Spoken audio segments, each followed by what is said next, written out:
Thank you very much, Edith. There are, of course, plenty of drivers of broadband investment, and the Commission is keeping busy. Some argue perhaps we keep too busy, or we're keeping other people too busy, trying to make sure that we are covering all of the bases. Our most recent launch on the market, as I'm sure you know, is a proposal addressed to what you might call the regulatory side of the market, to make sure that broader business conditions in which broadband connectivity is provided in the market are as favourable as possible, and favour the European scale of operations as much as possible. But that should not take away the limelight or the attention from a number of other important initiatives, which all need to work together if we are really to move the cursor in a significant way on this point. Let me start where Stefan left off on the issue of funding. To our mind, it is a great opportunity after the disappointment on the CEF that it was possible, as it were, to change the game plan in mid-legislative discussion with the help of good friends to ensure that ICT would be the fourth priority with the 50% or the 80% concentration depending on the type of region.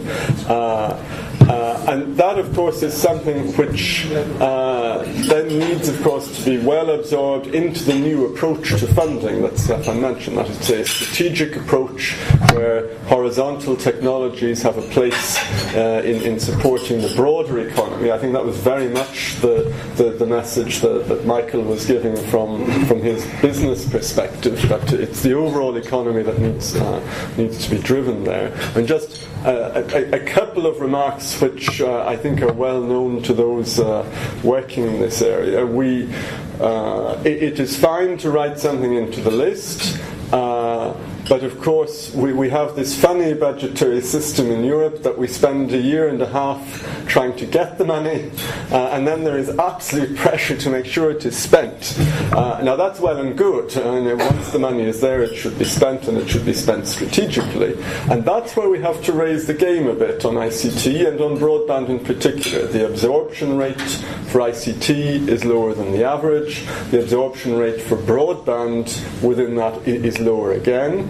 So regions that see the need for this, who see it as part of their strategic planning, need also to give attention to that. I think we in the Commission also need to make sure that those regions that don't have the administrative capacity are able to get the appropriate help, because ultimately, coming back to what Vittorio was saying, you need a plan, you need monitoring, you need the technology mix. That is to say, you need a viable implementation strategy, and that is something where we still need to raise the game a bit in terms of using the very significant opportunities under the structural and investment funds under the new approach. And now is the time for that to happen, as Stefan said, with programs in the making for the next period. One way of getting this right, of course, is to get a good push from the centre on a major driver, which is the costs of rolling out broadband and the accessibility to vital infrastructures that are needed to roll it out in a more cost-competitive way.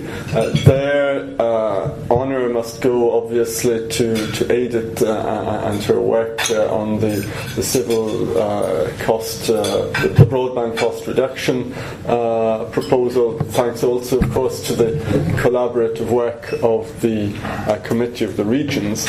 We are extremely encouraged, without diving into the details of the various pillars and clusters of issues within the Commission proposal, we are extremely encouraged that the rapporteur in the Parliament and the Committee of the Regions, who could, of course, be expected to be sensitive to this, have gone beyond the sort of binomial question, regulation, directive. Surely a directive is friendlier to local flexibilities and so on.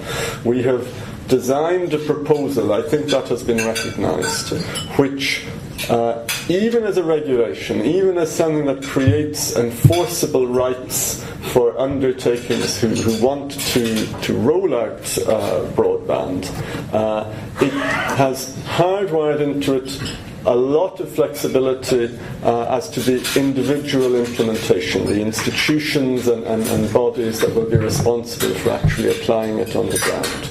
So we're certainly heartened that in a perfectly normal debate on this issue, a regulation is never an easy thing to adopt on something on which there are local powers, that a balanced and thoughtful debate is being conducted in the various instances, and obviously we hope that the Council will take a similar view. We obviously see it as an enabling proposal, so while it doesn't fix all problems, it doesn't address all cohesion issues, it is certainly something which can help with the connectivity anywhere where public authorities are investing, or anywhere where public authorities own relevant infrastructures such as social housing or public sector buildings generally. I won't trouble you with all of the rich details. I think there are approximately 140 amendments that Edith has to sift through. 181. Better even than I thought.